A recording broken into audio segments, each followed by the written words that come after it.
Hello mga guys. So sa wakas mga guys no, ang katong gi-order nako nga card Gcash mga guys no, successful jud pag-abot mga guys no, mga 12 ka adlaw mga guys no, naabot na no, dara mga guys.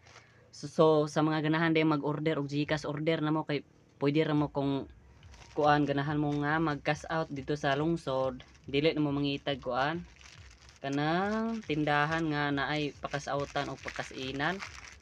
So naana ding ID singanan ni card di ay mga guys no, card sa GCash. So siyempre mga guys ato ni ablihan mga guys kay dugay ba nato nang ipaabot kay para verify ba pod sa atong PayPal PayPal account.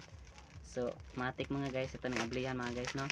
GCash card mga guys.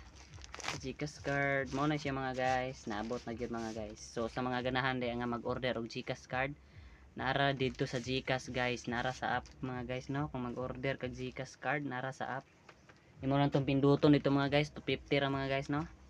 So mao din mga guys no, GCash card di na ta mabulos og ngita og uban pang mga tindahan mga guys nga cash outanan mga guys no.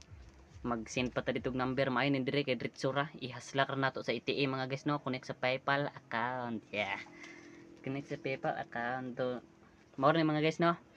So mga ganahan di mag-order, order na mo kay para di mo maglisod sa pag cash out. Bye bye, thank you.